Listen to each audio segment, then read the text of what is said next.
Bueno.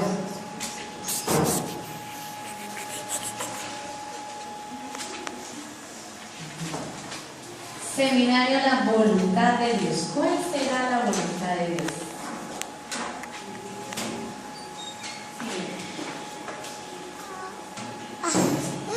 El primer tema que vimos es ¿qué contiene la Biblia?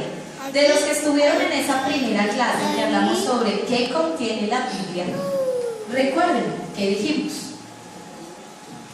hablamos de una doctrina, hablamos, ¿quién se acuerda? Contiene palabras. Sí. ¿Qué contiene la Biblia? Que la doctrina que predicaba Cristo no era de él, sino del Padre. O sea, que era la doctrina verdadera. Que Jesús no hablaba por su propia cuenta, jamás habló por su propia cuenta, siempre habló lo que el Padre le dijo que dijera. Esa era la doctrina de Jesús, no era la suya, era la del Padre, ¿cierto? Y que nosotros no podemos hablar por nuestra propia cuenta. La Biblia también contiene la universalización del poder. ¿Usted se acuerda lo que nos predicó la pastora de eso? La universalización del poder. Y estas señales seguirán a los que creen. En mi nombre echarán fuera demonios, hablarán en lenguas, orarán por los enfermos y ellos sanarán. Universalización del poder. Si yo creo lo que dice la palabra, inmediatamente me da un poder a mí para orar por los enfermos y que sean sanos, para echar a los demonios, liberar a los quebrantados, a los que están encarcelados, ¿cierto? Y ese poder es para todo el mundo, para el que cree, punto. El que cree, se les. El que no cree, pues las señales no lo siguen porque no creen. Esa es la universalización del poder. Y también hablamos de una fe certera en lo que es, que contiene la Biblia. Una fe certera. ¿Qué es la fe? Les pregunto yo. Es la certeza de lo que esperamos y la convicción de lo que no vemos. La convicción de lo que hacemos. Bueno, me lo repito. La fe es la certeza de lo que esperamos y La fe es la certeza de lo que se espera, la convicción de lo que no se ve. ¿Qué esperaron los profetas? La venida de Jesús. La fe es la certeza de lo que se espera. ¿Qué esperaban? A Jesús. Y nosotros, la convicción de lo que no se ve. Nunca lo vimos, pero estamos convencidos que Él es el Hijo de Dios. Esa es nuestra fe. O sea que no tenemos una fe ciega, tenemos una fe real. Porque Jesucristo vino y creemos que Él es el Hijo de Dios. Esa es nuestra fe. Listo, el segundo tema que vimos es ¿qué es la Biblia? ¿Se acuerdan? ¿Qué es la Biblia? ¿Qué hablamos? Es la palabra inspirada por Dios. Habíamos dicho que la Biblia contiene las palabras de Dios, que a aquellas palabras no se les puede ni añadir ni quitar, porque el que añade o quita, maldito es. ¿Cierto? Hablamos también de otro tema que es cómo ¿en qué es la Biblia? Hablamos que contiene la voz de Dios, contiene la voz de hombres, contiene la voz de ángeles y contiene la voz del diablo. Entonces tenemos que saber qué estamos leyendo, ¿cierto? Por último, ¿cómo se conforma la Biblia? ¿Qué se acuerda de este último tema? ¿Cómo se conforma la Biblia? Dani creo que hizo un marco histórico de los evangelios. La pastora también habló de la conformación de la Biblia y en una manera más práctica, más fácil, porque nos han enseñado que la Biblia se conforma en el Pentateuco, libros poéticos, los profetas, los históricos, ¿cierto? Pero en una manera más fácil de entenderla. Son 4 divisiones. ¿Usted se acuerda cuáles son? La ley, casi todo lo que es Pentateuco, todo lo que... Los profetas. La ley, los profetas. ¿Qué más? Y por allá está Cindy respondiendo. ¿Qué es Cindy? Los evangelios y los testigos de Jesús. Ay, hay que repasar, Que no oye ese video. Así, ahí están, los videos están en YouTube para si usted los quiere repasar, háganlo. Ahora, ¿qué vamos a ver hoy? Hoy vamos ya a nuestro cuarto tema. Pásamela, por favor. Y es, ¿cuál es la base de la predicación?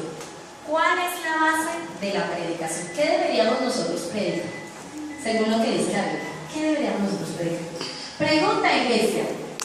¿Se está usando la Biblia con el sentido que es? No, ¿Por qué? Fuente. porque está. Pues aquí sí. Aquí sí. Hablemos en general. En el cuerpo de Cristo, en las iglesias a nivel No. Colombia, Bogotá, ¿se está usando la Biblia como es? No, no lo están usando. ¿Por qué? Cuénteme por qué. Todos están desavanzados. ¿La cambia? A pedir, solo a pedir. Las propias Sí. conveniencias. A su propia o sea, se manipula con la Biblia, ¿cierto? Porque dicen, ay, no, es que la Biblia da para hablar de todo. Entonces se manipula con la Biblia, ¿cierto? O sea que la Biblia no se está usando con el sentido que es. ¿Cómo se debería usar entonces la Biblia? ¿Cuál es el sentido?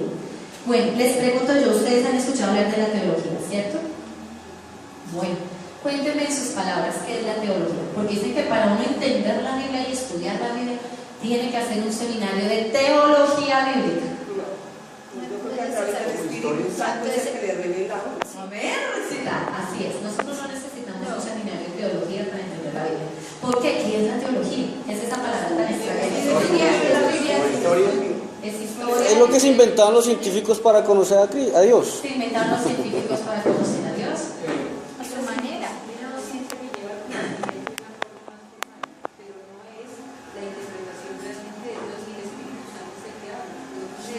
Miren algo tan curioso que es, no es la interpretación de Dios lo que se busca con la teología, sino son cosas que les digo. Algo que hablábamos hace unos días era que el pueblo cristiano, lo de los libros, los títulos de los libros, ¿qué está tratando hoy la iglesia cristiana? ¿Tú te entiendes? Ok, no, pero más adelante, no me adelantes, espera. Quedó bonita, quedó Bueno, bonita. imagínense que yo Qué encontré bonito. una descripción de lo que es la teología y quiero que usted lo lea porque está ahí si lo alcanza a leer. La teología cristiana. Léelo, bro. La teología cristiana puede ser definida como las verdades fundamentales de la Biblia y de otras fuentes reconocidas como divinamente inspiradas, presentadas de forma sistemática, o incluso la filosofía que trata de nuestro conocimiento de Dios y del relacionamiento del Dios Altísimo como el hombre, comprendiendo así todo lo que relaciona con Dios, la Biblia y los propósitos divinos. Imagínense lo que dice, y de otras fuentes reconocidas como divinas. Usted sabe que la teología la inventó, realmente proviene del pensamiento de Aristóteles, un filósofo, que dijo, vamos a inventarnos el nombre de teología para poder guiar al hombre a conocer la Biblia, porque es muy difícil de entender. Toca ayudas históricas, tratar de interpretarla, entonces a esos estudios le vamos a llamar teología. Imagínense dónde viene. De una persona sin temor de Dios, de un filósofo. Entonces, y que aparte de eso la teología tiene que reforzarse en otros libros, documentarse en otras ideas, en otros pensamientos de hombres para poder entender la Biblia. ¿Usted cree que Dios, siendo tan sabio, inteligente, perfecto y poderoso, nos tendría que mandar un manual para entender la Biblia? No. Entonces la teología, aquellos que se reverencian ante la teología, estamos graves. Porque la Biblia no es de interpretación privada, no es para algunos eruditos, para algunos intelectuales. No, la Biblia la podemos entender todos. El domingo pasado, cuando vinieron las personas nuevas, los llevamos allá al cuarto, les hablamos, y una de las personas nuevas dijo, ay, a mí me gusta mucho leer la Biblia, aunque se contradice mucho. ¿Usted cree que la Biblia se contradice? No. Es que hay que saber. Somos valientes. La Biblia es tan completa que viene interpretada a través de todo lo que escribieron. El Señor nos dice más. Exacto, la Biblia no se contradice, hay que saber leerla. Lo que pasa es que leemos partes y por eso nos parece que se contradice, porque leemos partes, no la conocemos en su totalidad y hay que conocerla en su, no le podemos quitar, hay que conocerla en su totalidad para entenderla. Ahora bien, imagínense que en la teología hay dos palabras, tres, que se inventaron. Una de ellas es la hermenéutica. Entonces yo me vi, mi papi, en sus años, en sus primeros años, cuando él estudió en el seminario, eso se lo enseñan a uno. ¿Qué es la hermenéutica? Entonces la hermenéutica dice, se trata de explicar, traducir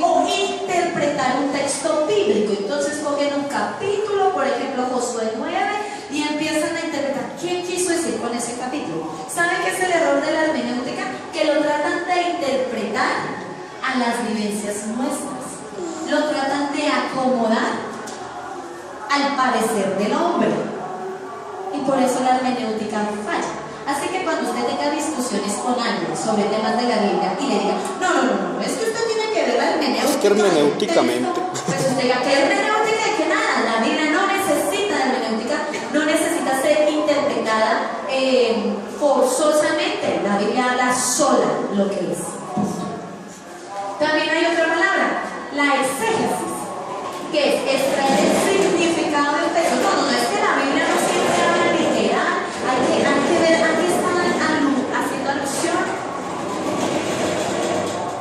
¿Qué significa eso que dijo Jesús? Hay que profundizarlo, hay que hacerle la exégesis del texto.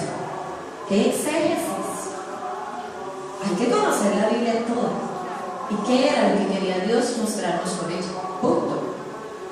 Así que cuando alguien le diga eso, se diga no. Para interpretar la Biblia no se necesita eso.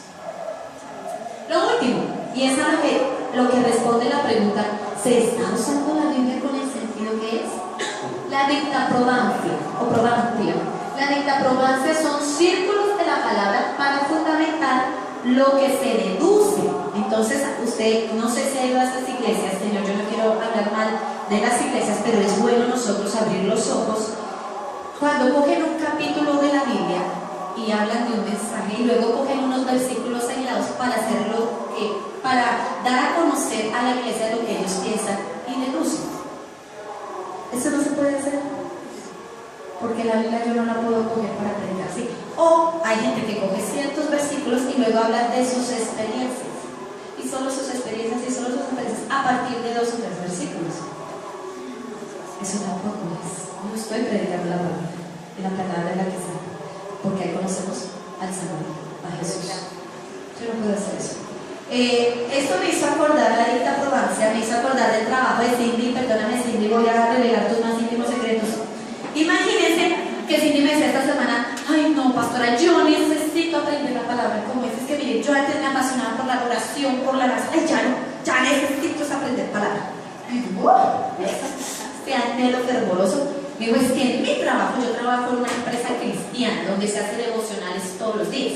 ¡Ay! Imagínense que allá arrancan, tienen un librito de guía, parte de la Biblia, ¿cierto? Entonces se usan estos versículos y se lleva a reflexionar sobre estos temas emocionales. Y entonces a mí me ha dado furia y yo participo y hablo, no, es que la palabra no está diciendo eso, la palabra está diciendo esto. Y entonces una de las jefes se acercó en secreto y dijo, mira, Cindy, yo quiero hablar contigo, es que no sé cómo decírtelo. Cindy, me gustaría que no opinaras en los devocionales. Uy. ¿Por qué? Uy. Dije, mira, Yo renuncio. Lo que pasa es que sí, la renuncia. Lo que pasa es que nosotros nos guiamos por estos versículos que sacamos y nos gusta relacionarlos con la vida, con la práctica de la vida, con lo que vivimos, con nuestras experiencias, y todo eso por palabra. No, sí, eso no es rico. Y eso no es lo que queremos en los devocionales. Es más rico cuando uno habla de sus vivencias, de la vida en sí, tomando estos versículos, no más, no hay que instalar para no. Jesús. ¿Y usted cree que son los únicos? No. No, mire, una persona me mandó una predicación, ay, Paola, quiero que escuches esta predica. Yo, bueno, me puse a escuchar y yo estaré más aburrida. Yo le dije, eso fue lo que le impactó, me parece tenaz. Un pastor cogió solamente, leyó unos versículos y luego empezó a hablar del perdón, de lo que le pasaba con la esposa, con la suegra, cómo Dios lo llevó y tal. Sí, no digo que eso no esté mal, pero que ven a un tiempo de un domingo, que es el tiempo para Dios, para yo crecer, para edificarme, tener fundamentos fuertes como cristiano. Yo necesito conocer la palabra, no experiencias humanas de otros. Yo necesito la palabra, la experiencia más radical de la cual yo puedo aprender es la que dejó Jesucristo en su palabra. Yo no necesito experiencias de hombres, yo necesito la experiencia de Jesús, quien vino a mostrarme a Dios Padre. Eso es lo que yo necesito, solo lo sé a través de su palabra. El resto es tiempo perdido, del resto lo podemos hacer en un encuentro, en una reunión en casa. Pero un domingo, día del Señor, hablar de mis experiencias, no, iglesia, tenemos que volver a la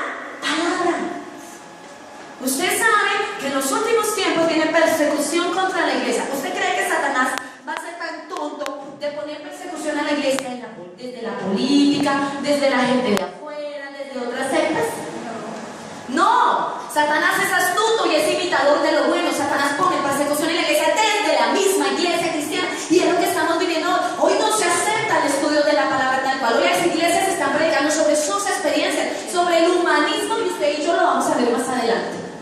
Esa es la persecución de la iglesia, es la corrupción que viene de la iglesia. Es de nosotros mismos, y por eso tenemos que tener ojos abiertos y oídos abiertos para no dejarnos contaminar. Nuestra fe no se basa en experiencias de hoy, ¿sabes? Tan bonito. No, nuestra fe se basa en la palabra. Obvio, y eso repercute en lo emocional, repercute en los demás entornos de mi vida cuando yo comprendo la palabra. Siguiente.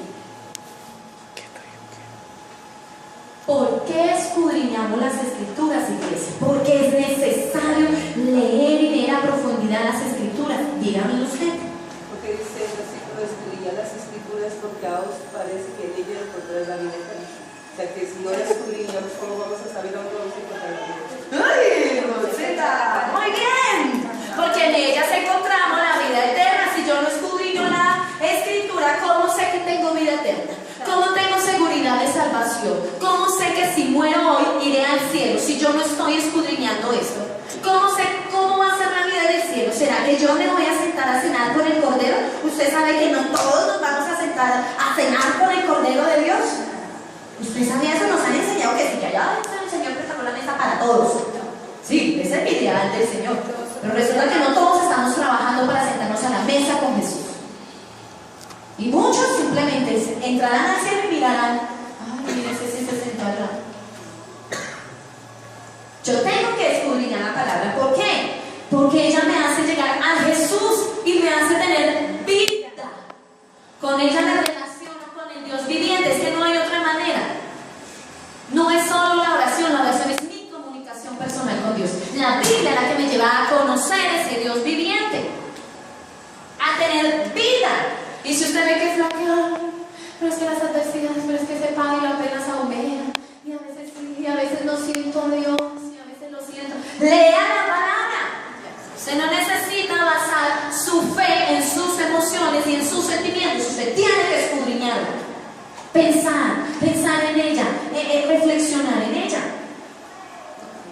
Pastor, respecto a ese punto, no sé si recuerdes cómo predicadores en la televisión, por ejemplo, toman la parábola del sembrador. Y eso Se tiró la predicando. Dani, yo quiero que ya que estás tan participativo, cuéntale a la iglesia lo que ha pasado con la industria bíblica. Cuéntale que, o sea, yo voy a abrirte el paso diciendo que vaya usted, según las estadísticas que se han hecho, vaya usted a una librería cristiana, empieza a mirar los nombres de los libros. Dígame qué nombre se encuentra en una librería cristiana. Los nombres de los libros. Orando con mi esposa, hay uno de los libros, orando con sus hijos. Hay libros aún hasta cómo tener sexo en un hogar cristiano. La mujer que quiere Dios, el hombre que quiere Dios. Pero empiece usted a mirar si alguno de esos libros habla de quién es Jesús. Mire, son contados.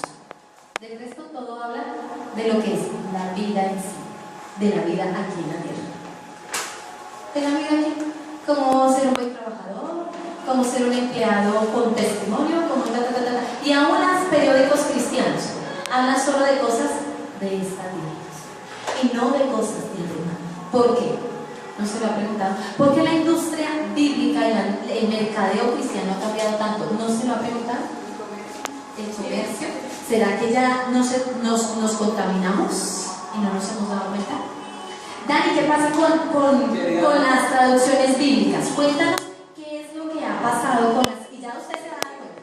¿Qué ha pasado? Mire, no es mentira. Ruth trabaja en la sociedad bíblica. Si Ruth se ha dado cuenta cómo se ha infiltrado gente que no es cristiana, que proviene de otras religiones, con otros intereses, que están interpretando la Biblia, la están imprimiendo y la están mandando. Y sabe que se está cambiando la esencia de la Biblia.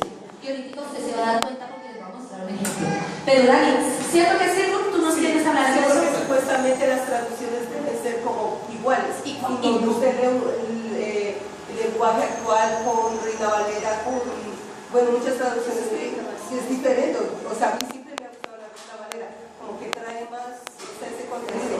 Pero yo leo las otras y me parece ya tan diferente. Llamé a Rulo porque necesitaba una Biblia para un regalo. Entonces, no podía porque ya estaba sobre tiempo, entonces me fui a una librería.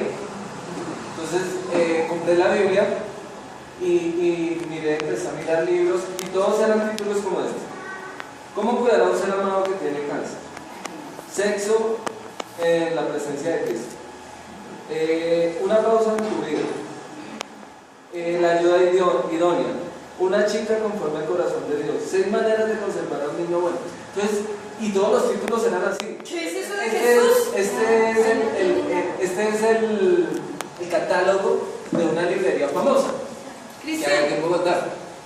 Entonces, yo estaba interesado también en unos libros de análisis de la Biblia, sobre cada libro. Yo dije, por favor, ¿me puede indicar dónde están los libros de análisis de la Biblia, de estudios y traducciones y esto? Una Biblia interlineal fue lo que exactamente le pregunté. Me dijo, allá en ese rinconcito, literalmente me dijo así, en ese rinconcito encuentra todo lo que pues el que le gusta estudiar la Biblia. Es doloroso, estamos en los últimos tiempos, la contaminación de la iglesia, por eso tenemos que abrir los ojos en dónde estamos inventados y qué se está predicando. Entonces, esto tiene un problema, que Satanás cuando tentó al hombre y a la mujer, ¿qué fue lo que le dijo? Pues come, pues para que conozcas el bien y el mal. Humanismo. Entonces estamos haciendo la voluntad de Satanás en el pueblo cristiano, es yéndonos hacia el humanismo y alejándonos cada vez más de lo que es el conocimiento de Jesús. No se me adelante, pastor, porque usted me dijo, usted se predica. Pero mira, abran los ojos. Imagínense que cuando la industria de las Biblias empezó, obvio, no ganaban mucho dinero, iban a unas tiendas, tuvieron que venderlo a una persona que edita libros. No tengo ahorita el nombre, se los debo, pero se los voy a decir. Y él decía, bueno, yo compro la industria porque me parece espectacular empezar a sacar Biblias y libros, pero la condición es que esos libros salen de temas del mundo, de temas de la vida, de temas sentimentales, porque así vamos a vender más y esto lo vamos a disparar. Pero ahí hablamos de cosas de Dios, relacionados con la Biblia. Y empezó a sacar, y la industria empezó a crecer. Y claro, empezó a crecer porque se estaban tocando otros temas. De la misma manera se empezaron, lo que dice Rutzita, a sacar interpretaciones supuestamente, traducciones supuestamente más fieles a la Biblia. Y resulta que los están modificando para que se hable del hombre. Y se empiece a omitir la obra de Jesús. La justificación por medio de la sangre de Jesús se empieza a omitir. Y ya les voy a mostrar ejemplos. No sé si usted se da cuenta que ahora los predicadores famosos tienen su Biblia. Joyce Meyer sacó su Biblia. La Biblia traducida, Joyce Meyer. Dante Gebel sacó su Biblia. Traducción bíblica, Dante Gebel. Piensa hasta dónde estamos llegando y cómo nos estamos dejando contaminar. Y los tiempos son cortos. Vaya conmigo, por favor. Te tengo el nombre del dueño, se llama Rupert Murdoch. También es dueño de Fox, pero también es dueño de canales pornográficos. Entonces él se interesó en editar la Biblia por negocio. Entonces, cuando accedemos a estas Biblias, estamos haciendo parte de un negocio bien complicado. Y ellos por eso están también trayendo todos estos títulos que parecen buenos, pero que en realidad lo que nos están es alejando de conocer la obra de Cristo y llevándonos al humanismo. Ahora bien, dame para que salga. ¿Por qué escudriñamos las Escrituras? Una de las primeras razones es porque necesitamos conocer la verdad. Dani hablaba el domingo pasado, ¿qué es la verdad? ¿Será que la verdad la tenemos nosotros? ¿Será que la verdad la tienen los católicos? ¿Quién tiene la verdad? La verdad la tiene la palabra de Dios. Punto. Siguiente. Lea conmigo Lucas 24:7, por favor. Quien lo tiene puede leerlo en voz alta.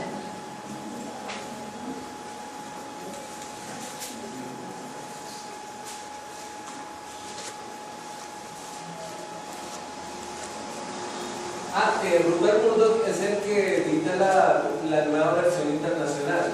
O sea, eso no hay que leerla.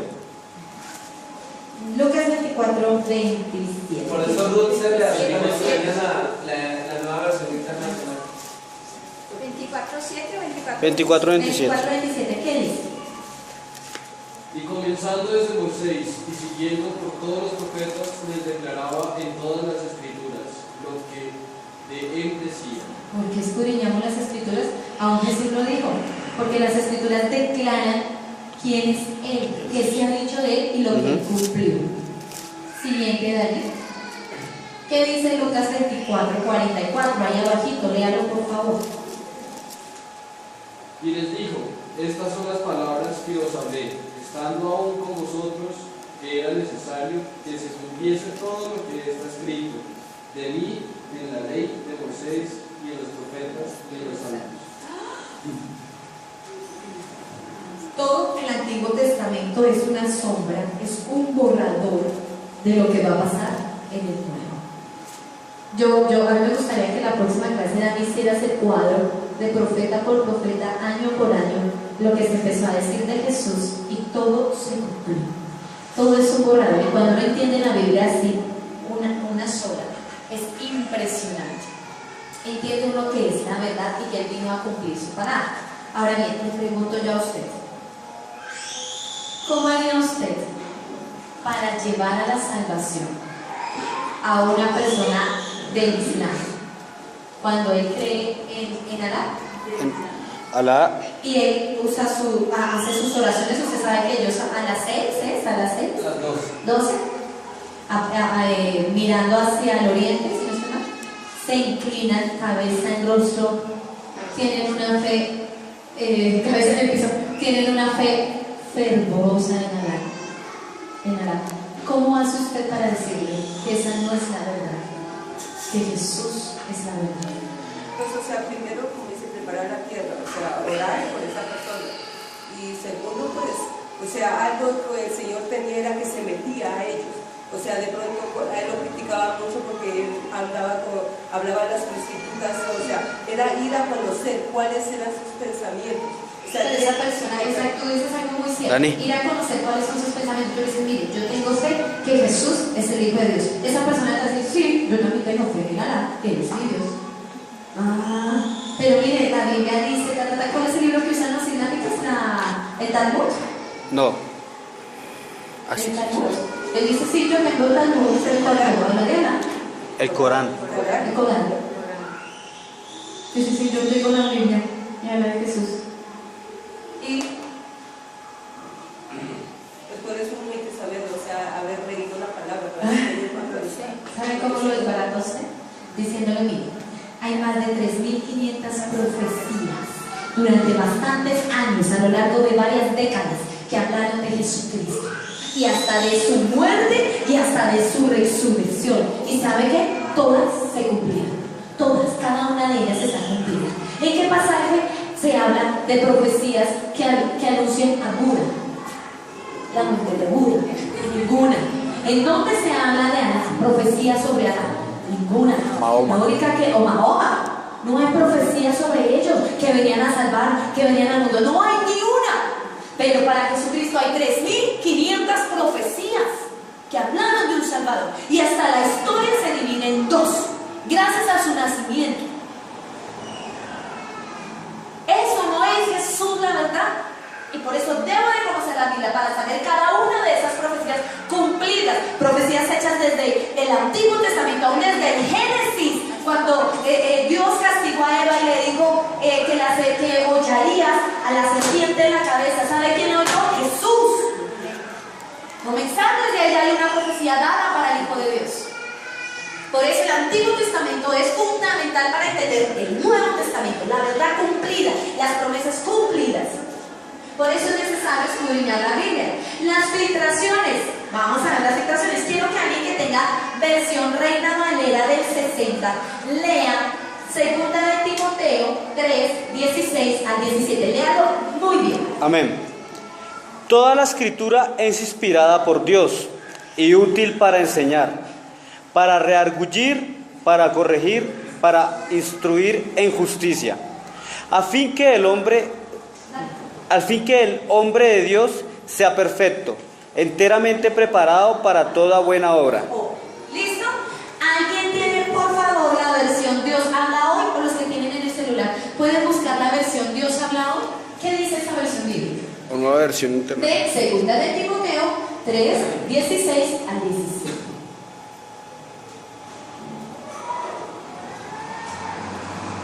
Toda escritura está inspirada por Dios y es útil para enseñar y reprender, para corregir y educar, y en una vida de rectitud, para que el hombre de Dios esté capacitado y completamente preparado para hacer toda clase de vida. Díganme cuál es la diferencia del versículo al otro. De ese versículo, de esos dos versículos, en esa versión, y cuál es la diferencia de esos mismos versículos en la versión Dios ha hablado.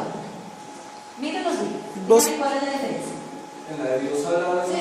déjalo ustedes. ¿Cuál es la diferencia? No. Reargullir no es sinónimo de reprender. Bueno. No es tanto redarguir. Una de las versiones dice: toda la escritura es inspirada por Dios y útil para enseñar, para redarguir, para corregir, para instruir en justicia, a fin de que el hombre de Dios sea perfecto, enteramente preparado para toda buena obra. ¿Qué dice la versión Dios habla hoy? Bueno. Toda escritura está inspirada por Dios y es útil para enseñar y reprender, para corregir y educar, y en una vida de rectitud. Y educar en una vida de rectitud. ¿Dónde quedó la palabra justicia? Bueno. O sea que ya no formamos en justicia. Se nos fue el computador. ¿Qué más nos ha hecho la tecnología? Busque Romanos 3, 21 al 22, por favor. ¿Qué dice Romanos 3, 21 al 22? Pero ahora, aparte de la ley, se ha manifestado la justicia de Dios, testificando por la ley y por los profetas. La justicia de Dios por medio de la fe es Jesucristo, para todos los que creen en Él, porque hay diferencia. Resulta que Pablo está hablando de lo que es la justicia y habla de que para que la ley, habla aquí de la ley, dice, para que la ley no nos condene, se necesita la justicia. ¿Qué iba a ser justicia? La obra de Jesús en la cruz nos iba a hacer justicia para poder cumplir la ley. Si no, no podemos cumplir la ley nos condena. Pero la obra de Jesucristo nos salva, nos da salvación, nos da vida. Dice la Biblia también que somos vistos a través de la sangre de Jesús, justificados por su sangre, porque justo no hay ni uno, somos justificados por Él. Ahora bien, eso es fundamental, dice que nuestra fe está en la justicia de Dios por medio de Jesucristo. Dios nos hizo justicia a través de Jesucristo, es un pilar de nuestra fe, de nuestra creencia. Y como que una versión nos dice que la Biblia fue dada para instruir en la justicia, o sea, en lo que Jesús hizo en la obra de la cruz, en su sangre. Y la otra versión nos dice que la Biblia fue dada para educar en una vida de rectitud, en una vida aquí en la tierra. Mientras que en la versión Reina Valera me habla de una justicia, de una formación para el reino de los cielos, me habla de cosas celestiales. Y resulta que la otra versión me habla de cosas terrenales, de lo que es aquí en la tierra. ¡Perdón! ¿Acaso la Biblia no dice que somos peregrinos, que estamos de paso en esta tierra? ¿Acaso la Biblia no dice que aquí no tenemos que hacer riquezas sino en el cielo? Y entonces, ¿por qué una versión me inculca que la Biblia me fue dada para vivir bien en la tierra? Por el manoseo que se le está Otro punto que no has tocado que hay ahí en esos dos ejemplos es, mira en el primero y dice, a fin de que el hombre de Dios sea perfecto. La segunda dice, para que el hombre de Dios esté capacitado. ¿Quién es el que trae la perfección al hombre? Dios. Jesús, la obra de Jesús. Cuando citamos es para anular la obra. Para anular a Jesucristo. Imagínense, estamos quitando a Jesús por colocar en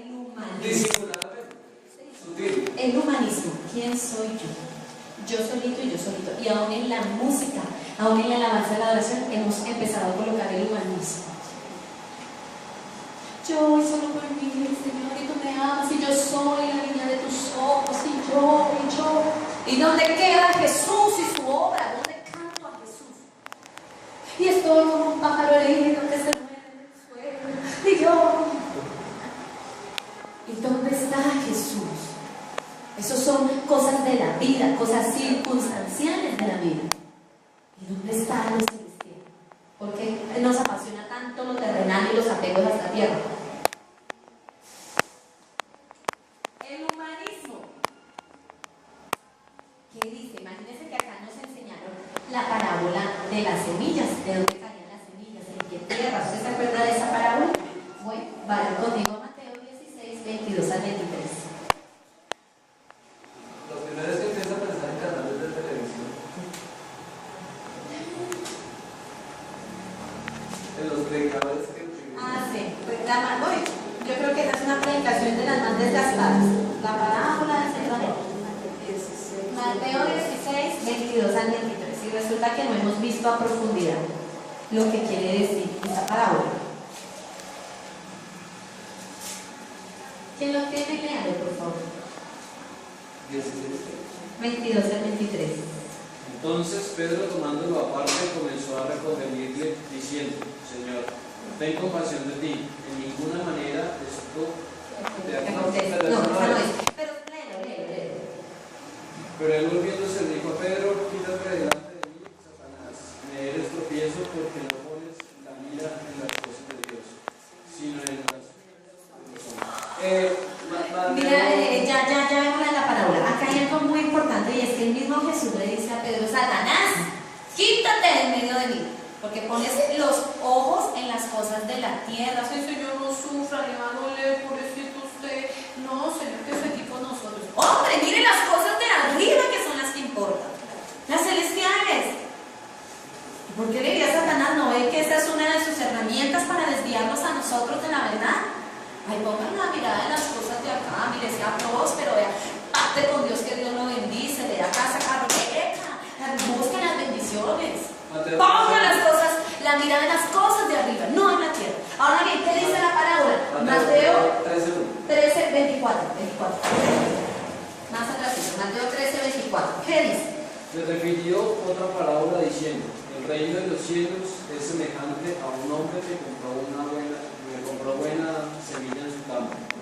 Pero mientras dormían los hombres, vino un enemigo y sembró cizaña entre el trigo y se fue. Y cuando salió la hierba y dio fruto, entonces apareció también la cizaña. Vinieron entonces los sirvientes del padre y la familia y dijeron: Señor, no sembraste buena semilla en tu campo, ¿de dónde pues tienes cizaña? Y él les dijo: el enemigo ha hecho esto. Y los siervos le dijeron: es 13:1. Lee nada, Dani, ¿qué dice? Aquel día salió Jesús de la casa y se sentó junto a la mar. Y se le juntó mucha gente, y entrando en la barca se sentó y toda la gente estaba en la playa. Y les habló muchas cosas por parábolas diciendo: he aquí el sembrador salió a sembrar. Y mientras sembraba, parte de la semilla cayó junto al camino y vinieron las aves y las comieron. Parte cayó en pedregales donde no había mucha tierra y brotó pronto, porque no tenía profundidad de tierra. Pero salido el sol se quemó y porque no tenía raíz se secó. Y parte cayó entre los espinos y los espinos crecieron y la ahogaron. Pero parte cayó en buena tierra y dio fruto, el cual a 100 por uno, cual a 60 y cual a 30 por uno. El que tiene oídos para oír, oiga. Marque ahora mismo el número, envíen, aquí está la cuenta, consigne su dinero. Esta es en la tierra donde le va a dar el 100 por uno.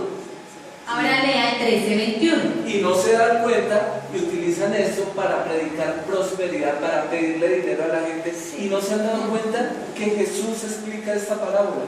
Sí, Y Jesús dice el explica propósito. en el 13:21 y dice algo muy claro. Y no es de plata. Y no es que relacionado con el dinero, dice, pero no tiene raíz en sí, sino que es de corta duración, pues al venir la aflicción o la persecución por causa de la palabra, luego tropieza. El El 20 dice, y el que fue sembrado en pedregales, este es el que oye la palabra y el momento la recibe con gozo. Está hablando de los que asistimos a la iglesia. ¿Sabes qué es No, lo que está hablando? pero como Cristo, tú como tal, habla de los que asistimos a la iglesia y, o sea, como los cristianos. Sí, y mira el 22, dice, el que fue sembrado entre espinos, este es el que oye la palabra, pero el afán de este siglo, el engaño de las riquezas, o sea, el dinero, ahogan la palabra y se hace infructuosa, estéril, no lleva fruto. El afán de este siglo, ¿cuál es? Las preocupaciones de la vida. O sea que cuando usted le habla de la palabra, asociándola a las predicaciones de la vida, hacen de la palabra infructuosa, no da fruto. Por eso hay tantos cristianos que cuando vienen los problemas difíciles, se van de la iglesia. Porque están fundamentados en estas comparaciones y no en la verdad. No dan fruto. Y todo árbol que no dé fruto será ganado. La hacen infructuosa, pone la mirada en las cosas de la tierra, y acá está escrito, es que esta parábola dice que Jesús no es para poner la mirada en las riquezas, por eso se hace infructuosa, es para mirar arriba. Imagínense que, espérenme que yo lo quería tocar al final, lo toco, bueno, déjame decir, vaya a Deuteronomio 28, imagínense que yo quedé sorprendida cuando aprendí lo que pasa en Deuteronomio 28. Ustedes saben qué contiene Deuteronomio 28, ¿cierto? Las bendiciones. Dios mío. Imagínense que a uno le dedican mucho ese capítulo, ¿cierto? Ay, me dedico a Deuteronomio 28 y se lo lee y uno queda con gozo porque mire lo que dice. Acontecerá que si oyeres atentamente la voz de Jehová tu Dios para guardar, óigase bien, para guardar y poner por obra todos sus mandamientos. Uy, Jesucristo, mira, hay una cláusula ahí, como la del teléfono que vienen en letras chiquititas. Ahí hay una cláusula de mucho cuidado, ¿eh? Y aquí tengo abogados que están ya. Dice, para guardar y poner por obra todos sus mandamientos que yo te prescribo, también Jehová tu Dios te exaltará sobre todas las naciones de la tierra. O sea, usted cumpla eso y yo voy a hacer lo siguiente. Vendrá sobre ti todas estas bendiciones y te alcanzarán. Bendito sea tu ciudad, tú la cenamazar, tus hijos, los hijos de las vacas, tu ganado, solo bendiciones, ¿cierto? Y uno, y te le gana a uno eso, uy sí, todas las bendiciones que vengan a ver. Y usted se ha dado cuenta que esas bendiciones y esa cláusula tiene, ¿cómo se llama eso? Bueno, no conozco, pero tiene una partecita en la que si usted incumple eso, un condicional, exactamente. Si usted incumple eso, le acarrea maldiciones. Y son más las maldiciones que describe ese capítulo que las bendiciones. El efecto boomerang dice aquí. El versículo 15 del 28. Pero acontecerá, si no oyeres la voz de Jehová tu Dios, para procurar cumplir todos sus mandamientos y sus estatutos que yo te intimo hoy, que vendrá sobre ti todas estas maldiciones y te alcanzarán. Maldito tú en la ciudad, maldito tú en el campo, maldito tu comida, tus hijos, maldito tu ganado, tu trabajo, maldito. Y es un chorrero de maldiciones. Y no te dedican eso. ¿Usted cumple al pie de la letra de los mandamientos y la voz de Jehová su Dios? No, ¿cierto? Entonces, ¿qué le están dedicando? Maldiciones. Pero Señor, es que debió quitarlo para que no nos lo dejaran. ¿En qué ponemos la mirada? En las cosas de la tierra. Ay, bendito tú en tu casa, bendito tu trabajo, bendito tú. Eso nos gusta, pero ¿qué condición hay ahí? ¿Qué cláusula de cumplimiento hay ahí? Que si usted no lo hace, si usted no cumple esos mandamientos, mire todas las maldiciones que le va a acarrear. Ay, Señor, pero es verdad, yo no puedo cumplirlas. No es cierto, porque el que está bajo la ley es maldito, porque no puede cumplir la ley, no puede. Pero sí hay una solución. ¿Cuál fue la solución entonces? Porque no podemos cumplir los mandamientos. ¿Cuál es la solución? Jesucristo. Le hace entonces, ¿cuál es la bendición verdadera? Efesios 1:3. ¿Qué dice el Señor? Bendito sea el Dios y Padre de nuestro Señor Jesucristo, que nos bendijo con toda bendición espiritual en los lugares celestiales. Resulta que la bendición que nos da el Señor Jesús no es para esta tierra, es en los lugares Y dice, no dice serás bendito, no dice bendito tú, ya eres bendito, y eres bendito espiritualmente, y eres bendito en los lugares celestiales, porque yo así lo digo, porque yo soy la promesa, yo soy la solución de la ley, punto.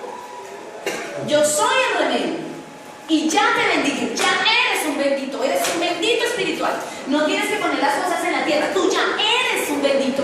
Pon tu mirada arriba, en las cosas espirituales, en las cosas que son eternas, que son perduraderas, que no se corrompen. En eso pon tu mirada, porque en eso eres bendito. Mire qué bendición más grande. Yo prefiero ser un bendecido en esas cosas espirituales que perdurarán toda mi eternidad, que en las cosas que hay en la tierra que se van a corromper, que se van a dañar, que no las voy a llevar.